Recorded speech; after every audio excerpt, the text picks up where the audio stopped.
আওয়ামী লীগকে যারা ফিরায় আনতে চায় তারা দুইটা এক্সাম্পল বলে ইদানিং দেখবেন আমাদেরকে ইনডোর মিটিংগুলোতে। শ্রীলঙ্কাতে রাজাপাকসের বিরুদ্ধে আন্দোলন হয়েছে না 2-3 বছর আগে? রাজাপাকসে ফিরে এসে নির্বাচন করছে না? তো হাসিনা কেন আওয়ামী লীগ কেন নির্বাচন করতে পারবে না? যৌক্তিক প্রশ্ন তো। প্রশ্ন শুনলে যৌক্তিক মনে হয় না? যে ওই যে একটা মেয়ে বলছে না কদিন আগে যে আমি তো ডাকসুরে মনে করছিলাম এটা ক্যান্টিন। এইরকম যদি শিক্ষিত ভদ্র মানুষ থাকে বাংলাদেশে, এই প্রশ্নটা শুনে তাজ্জব হয়ে যাবে না? যে আর শ্রীলঙ্কায় রাজাপাকসের বিরুদ্ধে আন্দোলন হয়েছে, বেচারা চলে গেছে, আবার 2.5 বছর পর কেয়ারটেকার হয়েছে, উনি এসে আবার নির্বাচন করছে, সমস্যা কোথায়? তারপরে ইন্দোনেশিয়াতে সুহার্তোর ছেলে, ইন্দোনেশিয়া না তো ফিলিপাইনে, সুহার্তোর মার্কোসের পতন হয়েছিল না? মার্কোসের জুনিয়র আইসা কয়দিন আগে গত বছর প্রেসিডেন্ট হয়েছে না নির্বাচনে? তো হইতে পারবে তো, সমস্যা কই? কি কখনো ভাবছেন আপনারা আওয়ামী লীগ কেন আসতে পারবে না? মানে তাকে না আসতে পারার কারণটা কি? এবং আপনি যদি জুলাইয়ের ঘোষণাপত্র পড়েন 24 তারিখ কি মনে হয়? এই কিছু ঢিল পালাপালি রয়েছে এখানে সেখানে, কিছু ঝামেলা রয়েছে, এই সরকার 1-2টা গুলি করছে, 1-2টা মানুষটা এখানে সেখানে মারা গেছে, ব্যাপারটা এরকম না? জুলাইয়ের ঘোষণাপত্র পরে এরকম মনে হয়েছে না?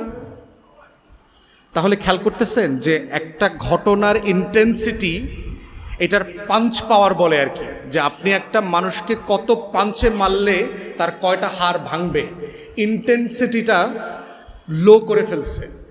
আমার গণ অভ্যুত্থানটা যে স্কেলে হয়েছে, যে ইন্টেন্সিটিতে হয়েছে, এইটাকে খুবই ছোট করে নিয়ে আসতেছে। ছোট করে আনতে আনতে এমন হয়েছে যে কোনো কোনো দল এইটা 75-এর নভেম্বর মাসে নিয়ে গেছে। মানে এইটা যে আমার এখানে শত শত বছরের একটা গুরুত্বপূর্ণ লড়াই, সেইটাকে আমার 90 থেকে ছোট করে ফেলছে। এইটা ওই যে নিরাপদ সড়ক চাই আন্দোলন, এই ভ্যাট বিরোধী আন্দোলন, এই কোটা বিরোধী আন্দোলন, এরকম একটা জিনিস হয়েছে। কিছু লোক মারা গেছে দেশের স্থিতিশীলতার স্বার্থে। এই সেনাবাহিনীর প্রধান উনি দেবদূত আকারে হাজির হয়েছেন। উনি এসে হাসিনাকে রিকোয়েস্ট করছেন, আপা আপনি আপাতত একটু হলিডেতে যান, আমরা এখানে হলিডে রিসোর্ট আপনার জন্য বুক করে রাখছি দিল্লিতে, দোতলা বাসায় গিয়ে থাকবেন, আপনি পরিস্থিতিটা ঠান্ডা হয়ে যাক, আপনি রাজাপাকসের মতো আবার এসে আগামী বছর নির্বাচন করবেন। এই কোনো সমস্যা হয়নি। বক্তব্যটা এরকম না? খেয়াল করছেন টোটাল বয়ানটা কীভাবে করতেছে? হ্যাঁ, মানে বিশ্বাস করে ইউনুসকে দিছিলাম দায়িত্ব, হেও দেখি মব ঠেকাইতে পারে না, এই আবার খুন খারাপি। সুশীলরা বলা শুরু করছে না আইন শৃঙ্খলা পরিস্থিতির এত খারাপ অবস্থা 16 বছরেও নাকি ছিল না। খেয়াল করছেন? হ্যাঁ, কী লাভ হইলো? জিনিসপত্রের দাম বাড়তেছে, বিদেশি বিনিয়োগ আসতেছে না, চাকরি বাকরি হচ্ছে না, পুলিশের নিরাপত্তা দিতে পারতেছে না। তো আগেই তো ভালো ছিলাম, তাই না? এমন রাষ্ট্র কি চেয়েছিলাম, তাই না? ব্যাপারটা এরকম, এমন রাষ্ট্র কি চেয়েছিলাম? এই রাষ্ট্রের জন্য কি 1400 মানুষ জীবন দিল? এত জীবন দেওয়ার পরও আওয়ামী লীগ নির্বাচন করতে পারবে না? কেমন সম্ভব? কীভাবে সম্ভব? এত রক্তের পরও একটা সেকুলার পলিটিক্স এখানে থাকবে না? এত রক্তের পরও বাংলাদেশে মুক্তিযুদ্ধের পক্ষে শক্তি সে রাজনীতি করতে পারবে না? এত মানুষ এই কারণে জীবন দিয়েছে, কয়দিন পরে এইটাই বলবে যে এত শহীদ রক্ত, এত ছাত্রলীগের নেতাকর্মী গত বছর জীবন দেওয়ার পরে আওয়ামী লীগ রাজনীতি করতে পারবে না? সেটা কিভাবে সম্ভব? খেয়াল করছেন? এই বয়ান যদি আমরা এখন থেকে চ্যালেঞ্জ না করি, এইটা যেতে যেতে আওয়ামী লীগ, ভারত মিলে, বামপন্থীরা মিলে এমন জায়গায় নিবে, সাদেক কায়ুমরে তো অলরেডি পাকিস্তানি বানাই ফেলছে না? হাদিরে অলরেডি পাকিস্তানি বানাই ফেলছে না? আমারও তো প্রতিদিন ফ্লাইটে পাকিস্তানে পাঠায় দেয়। তা আমার বউ নিচে লিখছে, ভাই পাকিস্তানের সাথে ডাইরেক্ট ফ্লাইট এখনও নাই, পাকিস্তানের উপপ্রধানমন্ত্রী আসছে, ফ্লাইটের দিন তারিখটা তারপরে ঘোষণা করা হবে কবে যাবে উনি পাকিস্তান।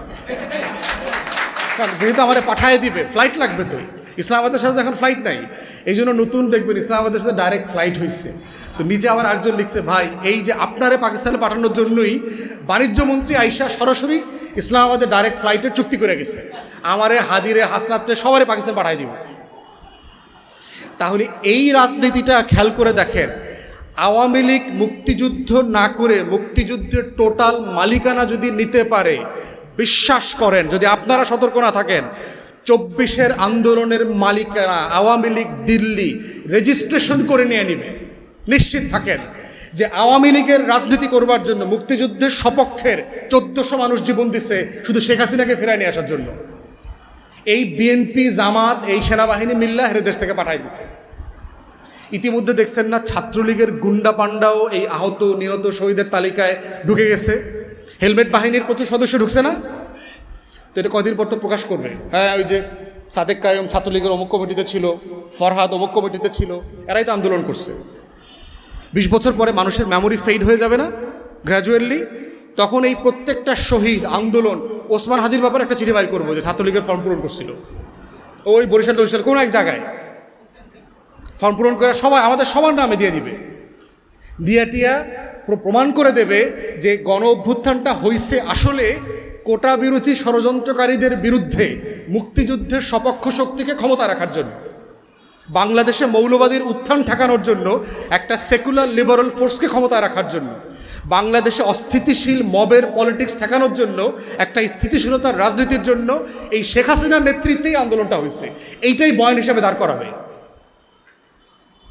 এবং এটাই হচ্ছে বয়ানের ক্ষমতা।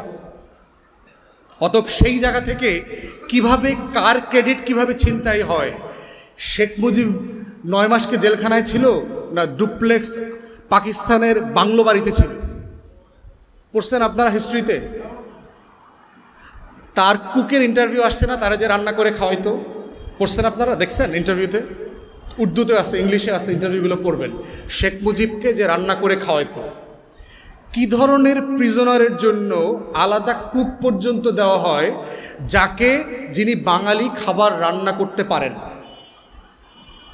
ধরেন আমি সাটগাঁয়ে লোক, জেলে গেলাম, বাইরে কইলাম যে ভাই ডিভিশন দিবেন, লগে সাটগা থেকে ওই মেজবানি খাবার দাবার রান্না করতে পারে, এরকম একটা শেফ দিতে হইব, দিয়ে দিল। ব্যাপারটা কেমন হলো? আমি জেলে থাকলাম, ব্যাপারটা এরকম? হ্যাঁ, প্রতিদিন পত্রিকা আসতেছে, পত্রিকায় খবর পড়তেছে, জানে না কি হইতেছে আবার পত্রিকা পড়ার পরে। মানে বয়ানটা দেখেন, মানে সে যে পুরো জাতিকে নিরস্ত্র রেখে পালায়া চলে গেছে একটা জাতিকে, কত বড় মানে কাপুরুষ। এই কাপুরুষকে আমার মুক্তিযুদ্ধের জনক বানাইছে, তাকে মিথ্যাচারের কি পরিমাণ শিফট করতে হয়েছে তাকে চিন্তা করেন।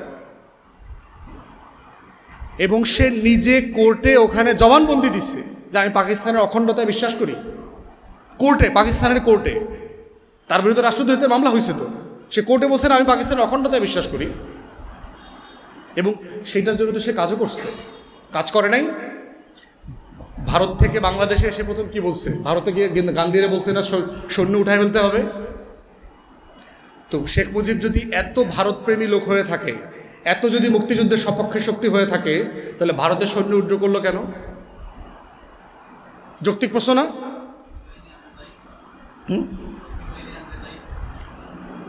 দরকার নাই তো, ভারতের বাহিনী উঠে যেতে হবে কেন? ওই দিক থেকে ভুট্টো জাতিসংঘে বলছে এটা ডিসপিউটেড ল্যান্ড, এটা এখনো আমার ভূখণ্ড। শেখ মুজিব দিল্লি হয়ে ঢাকাতে এসে বলতেছে ভারতের সৈন্য চলে যেতে হবে।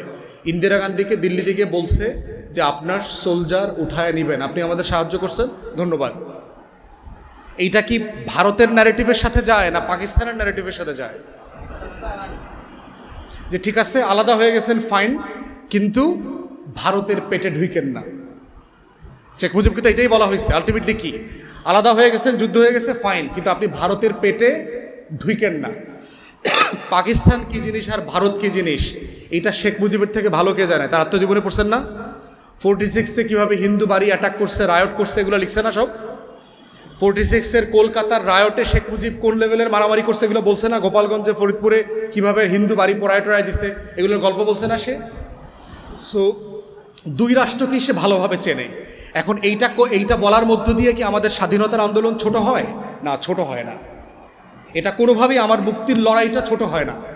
যেটা হচ্ছে এই লড়াইটাকে কি আপনি দিল্লির চোখ দিয়ে ব্যাখ্যা করবেন, না এইটাকে আমার নিজস্ব একটা জনযুদ্ধ বাংলাদেশপন্থী চোখ দিয়ে ব্যাখ্যা করবেন? আমার রাষ্ট্রটাকে আমার মতো করে ব্যাখ্যা করবেন কিনা? এর মানে এটা কি যে বাংলাদেশ পাকিস্তান হয়ে যাবে?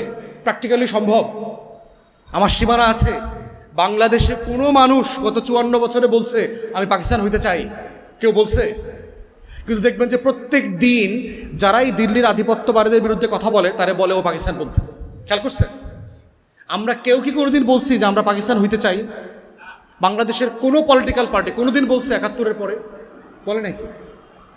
তাহলে সেই জায়গাতে দেখেন আপনি বাংলাদেশের মুক্তির লড়াইটাকে কোন চোখ দিয়ে ব্যাখ্যা করবেন, এটা হলো বিষয়। এগুলো বলার মানে এটা না যে আমার মুক্তির লড়াইকে আমরা ছোট করছি। কোনোভাবে আমার মুক্তির লড়াই ছোট না। জেনুইনলি বৈষম্য হয়েছে, যুদ্ধ চাপিয়ে দেওয়া হয়েছে আমাদের উপরে, পাকিস্তানিরা নির্বাচনে জেতার পরেও বিজয়ী দলকে ক্ষমতা দেয় না, এগুলো তো সত্য ফ্যাক্ট। শেখ মুজিব ইলেকশনে জিতছে তো ভাই, ওরে ক্ষমতা দিবেন না আপনি? আপনি কেন ক্র্যাকডাউন করবেন আপনার দেশের মানুষের উপরে? ক্র্যাকডাউন তো আপনি করতে পারেন।